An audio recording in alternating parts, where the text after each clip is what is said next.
Welcome everyone to our episode 2 of Stable Stories. I'm super excited to be here with the Noble team to talk about their journey in the stablecoin space.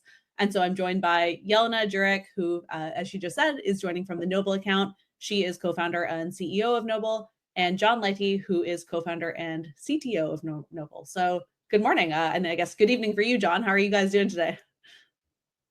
I'm doing great. Yeah, I'm calling in from New York City. Happy to be here. There's a lot of things happening in the stablecoin space.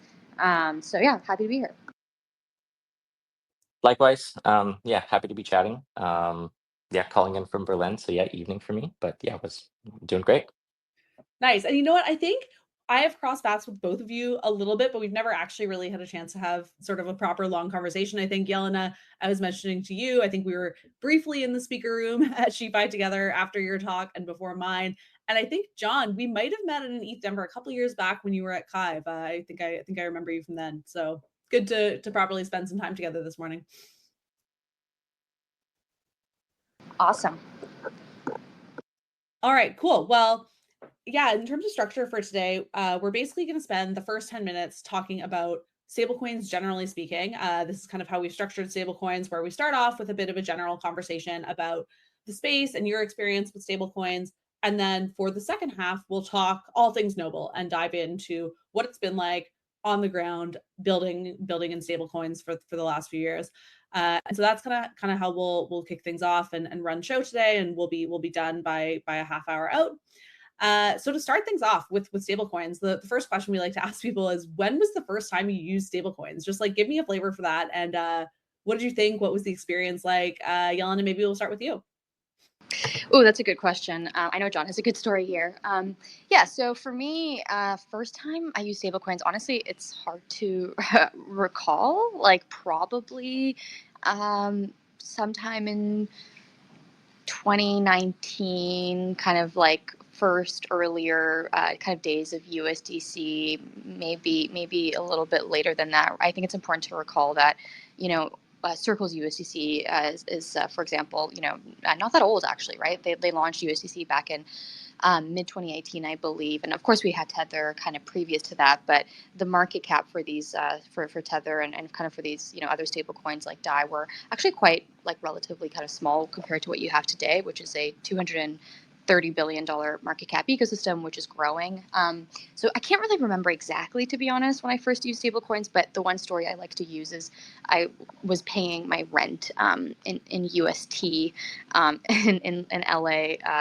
So that's Terra's UST that, of course, collapsed and went to zero back in 2022, which was kind of an interesting experience where my landlord was not very happy with that situation. So anyways, that's kind of my story there.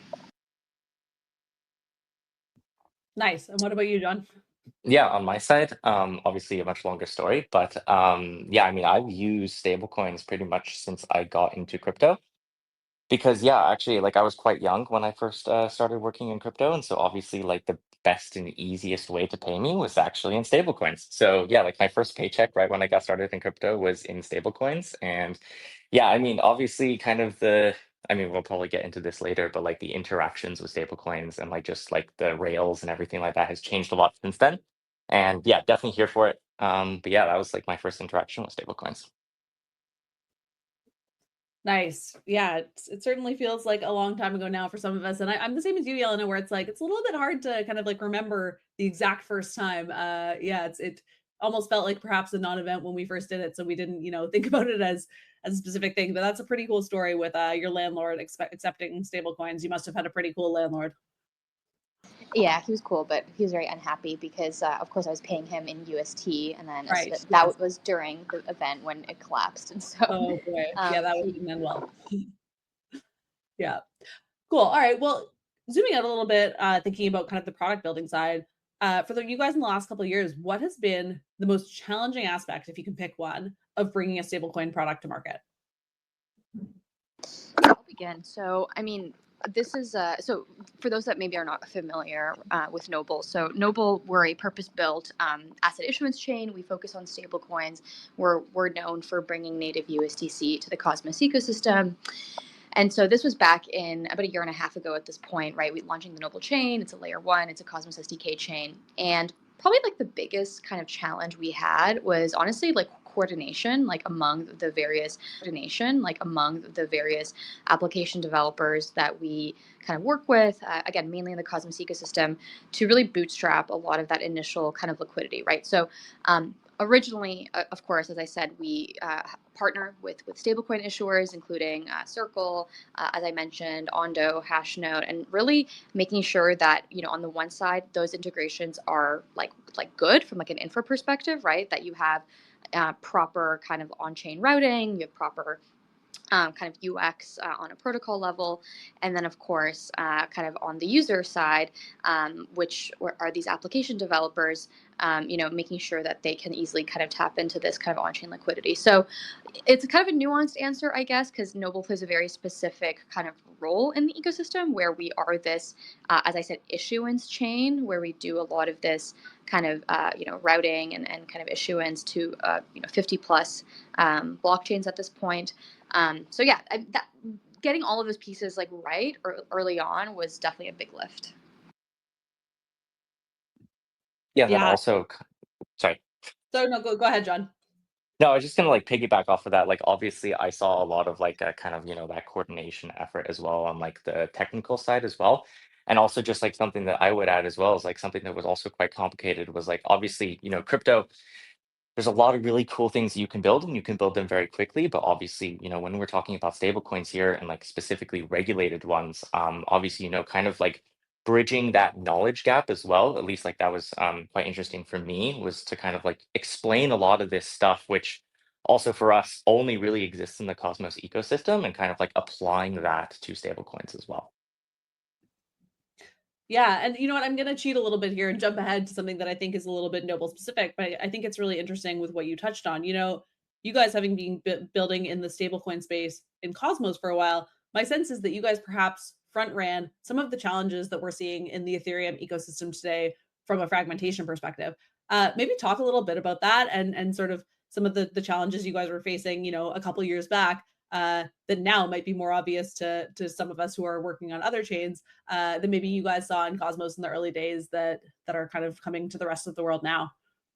Yeah, I'll jump in here. I mean, like we let, as kind of, builders, like with founders within the Cosmos ecosystem, like we've seen this this kind of thesis play out, which is developers, businesses, they're all going to eventually want to bootstrap application specific blockchains, right? At a certain point, with like scale, with product market fit, with adoption, you're going to want to eventually, whether that's like a roll up or launching an app chain or on the EVM or of course in the Cosmos ecosystem. And so that, fragmentation and that sort of those UX challenges are something that we actually saw again very early on in the Cosmos ecosystem, because of course the original thesis for Cosmos is the internet of blockchains, right? This idea of sovereignty and interoperability among hundreds, thousands, who knows, maybe millions of application specific blockchains. And so we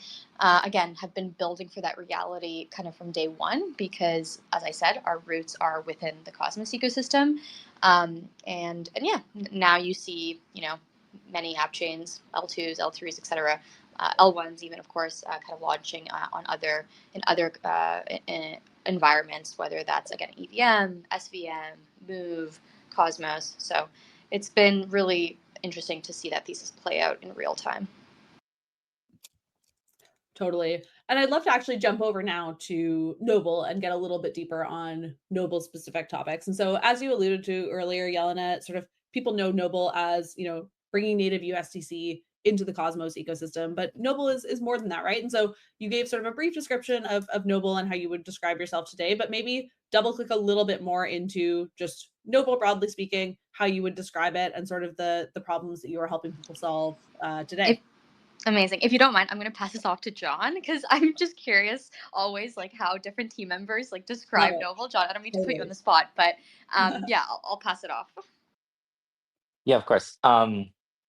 It's a great question. Sorry, yeah, they're like definitely putting me on the spot a little bit. I guess yeah, like kind of the way that I like to explain Noble to anyone that I'm really talking about it to is like we abstract a lot of kind of like the complication of, I mean, just in general, coming to Cosmos and issuing your own stablecoin, but then also the distribution, the UX, kind of the scale as well of that token. Because of course, kind of when you have like one central chain in Cosmos that has like all of the native assets, I mean, obviously we have IBC. It's incredibly easy to then just like scale your like issuance to all the other, I don't even remember, like 100 app chains. And yeah, no, so basically just like we abstract a lot of like the burden of coming into the Cosmos ecosystem for like the asset issuers directly. And like, I mean, we've built so much tooling and like so many different like one-click experiences, both for users and then also for the asset issuers. Love it. That, And that I was would love awesome. to. The only, yeah, that was great. The one thing I would just add to that, that's exactly right. We abstract away a lot of these complexities for an issuer that, has to decide like where do they issue their stablecoin natively, right? Which protocols do they want to invest, resources in to get distribution, for their stablecoins to a wide variety of application developers, end users, integration partners, etc. And so Noble is consistently kind of in that like list of protocols that issuers are comfortable with because, as John mentioned, we abstract away a lot of that complexity, around user experience and routing and liquidity management and so on, such that they can sort of get that distribution for their stablecoin in a reliable way. The one kind of, just quickly, like I'll share this, the one sort of analogy I've made, especially like when raising money and speaking to kind of a more mainstream audience, is actually Shopify. So if you think about like the Shopify business, right, like taking a step outside of crypto for a second, Shopify, what they did was they realized very early on every brick and mortar business, they're going to want to go direct to consumer, like online. They're going to want their own e-commerce platform, their own web, their own shop online. And that's what we like to do for kind of stablecoins, right? We realize there's, a lot of very dominant, kind of stablecoins in the market that are very desirable for one reason or another. And we make it very easy to kind of go direct to kind of end user, kind of in a crypto native way for those issuers. So we like to think of ourselves as like a Shopify, but for money. Nice. That's a beautiful analogy, and yeah, really, really brings it to life. So thank you for that. I would love to, since this is called Stable Stories and we're talking about stories and journeys of builders, I would love to talk a little bit about the Noble journey. And I know, Jelena, you were talking before about UST and paying your rent and that. And I know a little bit of the Noble founding story in that, there's a tie to UST and sort of Cosmos and its reliance on UST.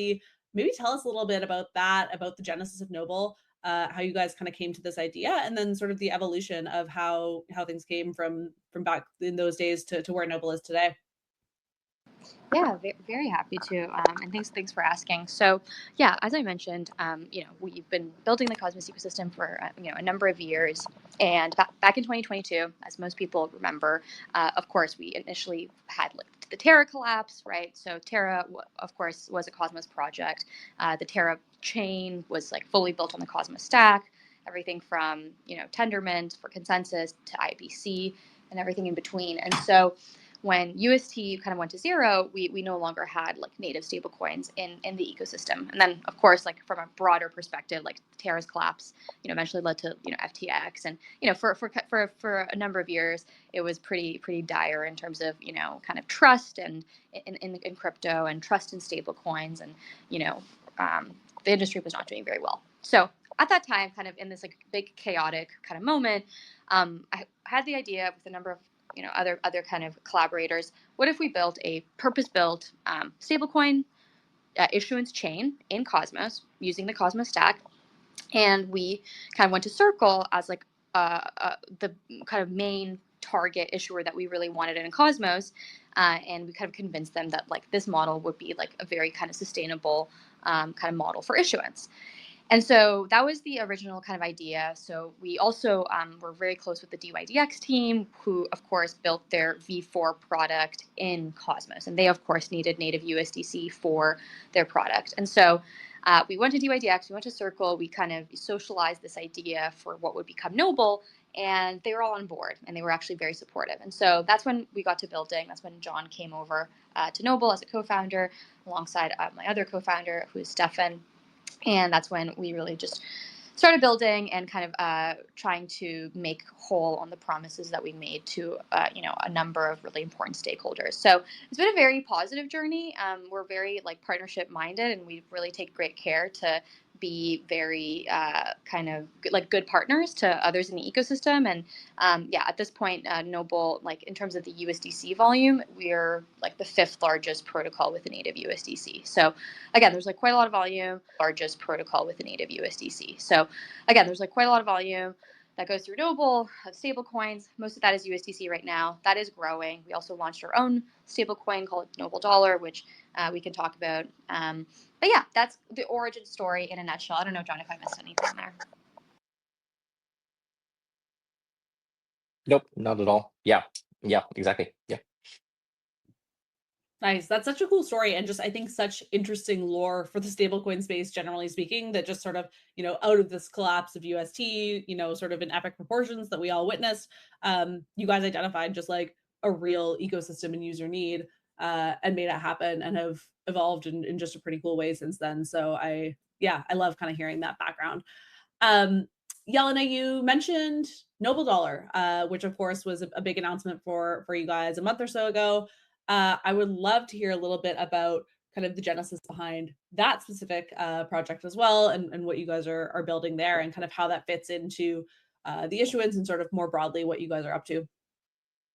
Yeah, happy to. So Noble Dollar, on a very basic level, is a US dollar stablecoin. It's equivalent to $1, real US dollar, and is collateralized by treasury bills, short-term treasury bills that live in bank accounts across a network of banks and special purpose vehicles and so on. So it's, in that sense, it's very similar to kind of a Circle and a Tether, but the difference being is that yield that is generated from the T-bills collateralizing Noble Dollar are actually passed on to end users. And so we like to think of USDN as composable yield, in the sense that 4.2% that is yield being generated on a per block basis can actually be redirected to different kind of end points, right? It could be redirected to entirely to the end user, like in their wallet. You could actually take that 4.2% if you're, let's say, a DEX, and you can use it to subsidize certain liquidity pools. You can use it to, for example, do a buy and burn of your native token. It's really up to the kind of chain on which USDN lives, and it's highly customizable in that way.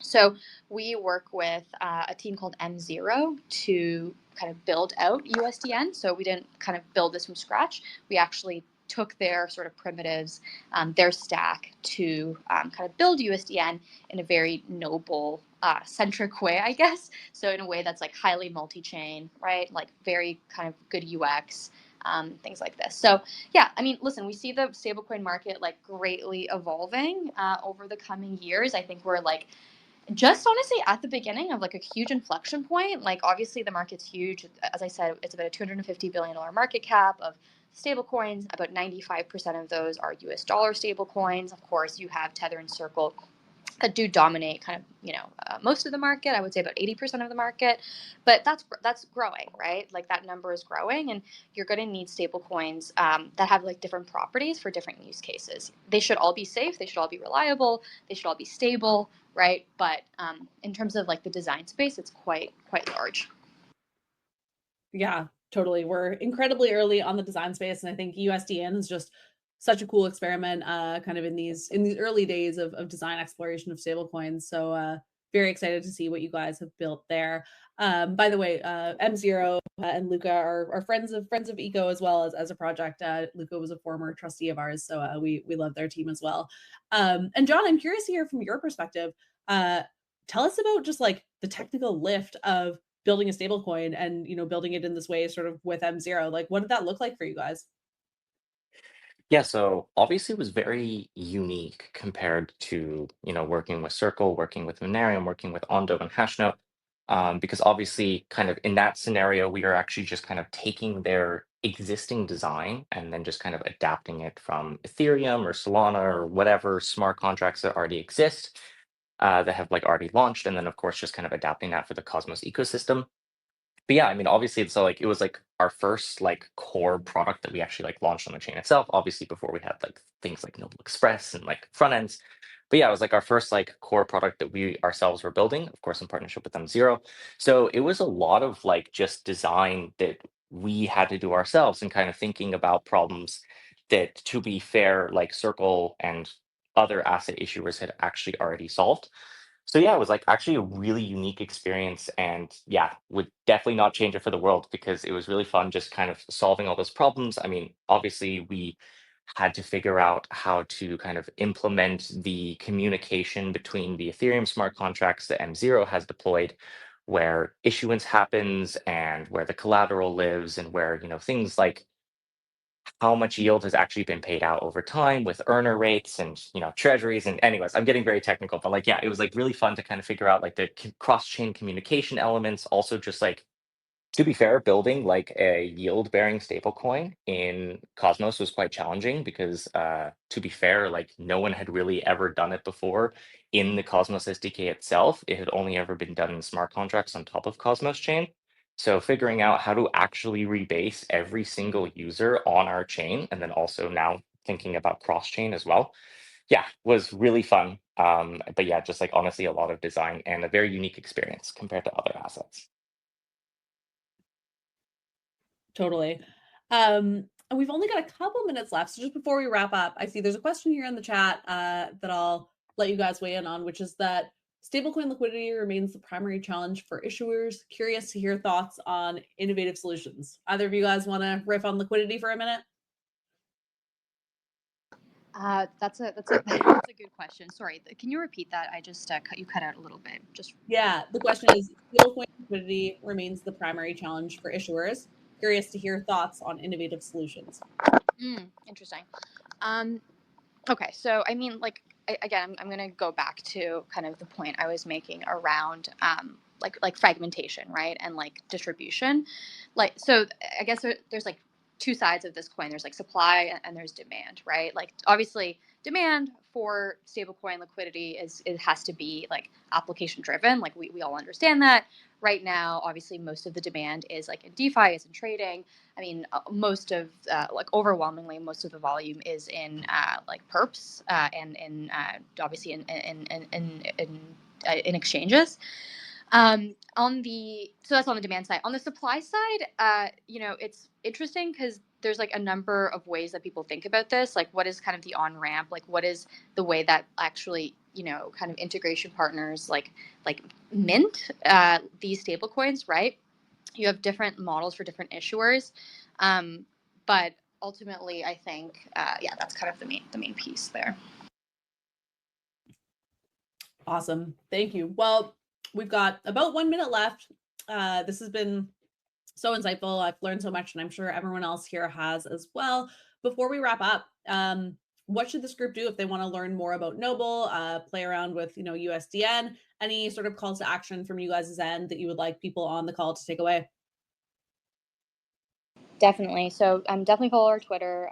Again, I'm speaking from our main handle, the Noble account. Check us out at noble.xyz.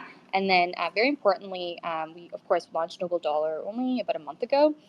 We've seen really great kind of interest and demand here. So check out dollar.noble.xyz, kind of explore, feel free to explore this, kind of new stablecoin model. And yeah, we're very accessible and available. So yeah, thanks so much for having me. Amazing. Thank you so much again, Jelena and John. This was a great conversation. I hope everyone has an awesome day, and stay tuned for Stable Stories number 3 coming in a couple of weeks. Bye, Thanks, everyone. Annika. Bye. Thank you, Al. Bye.